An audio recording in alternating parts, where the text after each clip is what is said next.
noir. Noir et la mer. Laisse pas. D'un coup. Comment ça reste avec le calamar? Voilà.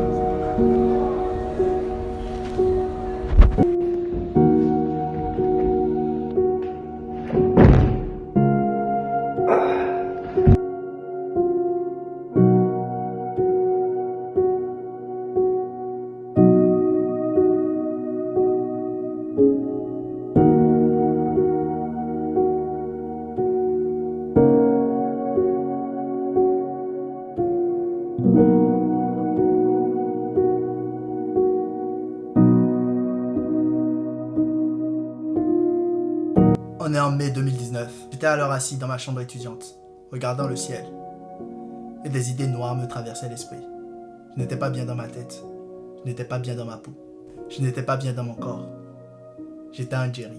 J'avais 19 ans. Mais je ne pouvais même pas me regarder dans la glace. Que pouvais-je faire? Je me suis dit que ce n'était pas ma faute si j'étais né nègre. Ce n'était pas ma faute si je suis un ectomorphe. Ce n'était pas ma faute si mon corps brûle beaucoup de calories. Cette voix dans ma tête a continué à me bercer. Mais pour la toute première fois, en mars 2020, une nouvelle voix surgissait des ténèbres. Cette voix-ci me disait « Tu es une bitch ». Cette voix-ci me disait « C'est ta faute si tu as le corps que tu as ». Cette voix-ci me disait « C'est ta faute si tu te regardes dans le miroir et tu n'aimes pas ce que tu vois ». Cette voix-ci me rappelait que je ne vivais pas à mon plein potentiel. Cette voix-ci me rappelait la réalité en face. J'ai préféré l'ignorer. J'ai préféré enfreindre cette voix au plus profond de moi. Et continuer à écouter la voix douce qui me disait « Ce n'est pas notre faute. Ce n'est pas notre faute si on est comme ça. Ce n'est pas notre faute si on n'est pas né musclé. Ce n'est pas notre faute si on n'est pas né beau gosse. » Jour après jour, je vivais dans la sédentarité. Jour après jour, je vivais la vie d'un étudiant classique. Tu sais, tu vas en cours, tu fais genre tout va bien.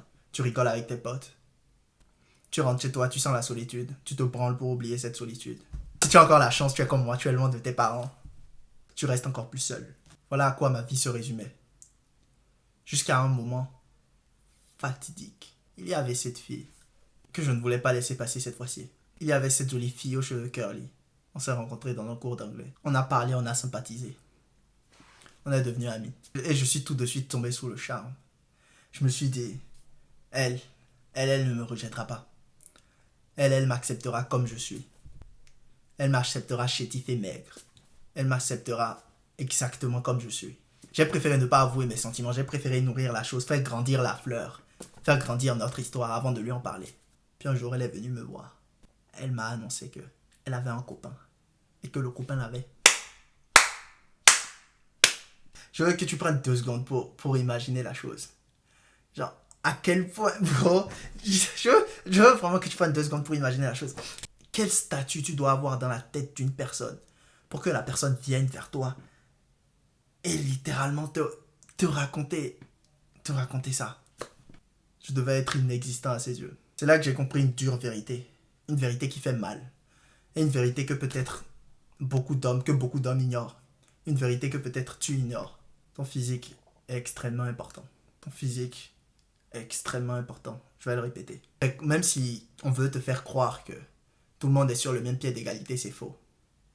On est tous sur le même pied d'égalité aux yeux du ciel, mais il y a des êtres humains qui sont considérés supérieurs à d'autres. Si tu es musclé, tu prends soin de toi. Tu vas à la salle. Tu suis ce que j'appelle la voie du Tchad. Tu es considéré comme un être humain supérieur. Cette vérité m'a accablé.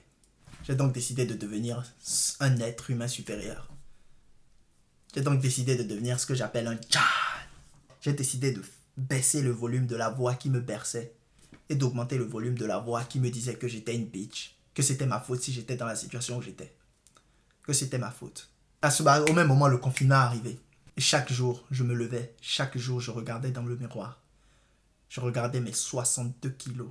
Je regardais mon corps qui faisait 62 kilos pour 1m83. Ça paraît peut-être... Je ne sais pas si tu imagines la chose, mais 62 kilos pour 1m83. Généralement, si tu es 20 kilos en dessous de ta taille, c'est que tu es en sous-poids. Chaque matin, je me levais. Chaque matin, je regardais dans le miroir. Et je me disais que c'est ma faute. Je me disais que je ne veux plus avoir ce corps. Je n'aimais pas mon corps. Je l'ai même accroché sur mon mur. Il fallait un truc pour faire bouger mon cerveau. Il fallait un truc pour passer au niveau supérieur. Il était là mon truc. Je veux devenir meilleur. Je veux devenir un tcha. Jour après jour, je me suis attelé à la tâche. Je revenais chez moi, je regardais des vidéos YouTube. Quoi manger pour prendre de la masse. J'ai fait énormément d'erreurs. Pendant 1 an et demi, j'ai fait des erreurs colossales. Mais au bout d'1 an et demi, au bout de 2 ans, j'ai appris de mes erreurs. J'ai appris à traquer mes calories. J'ai appris quels exercices fonctionnaient le mieux pour prendre le muscle. J'ai appris c'était quoi mon morphotype. Un ectomorphe. Un homme maigre.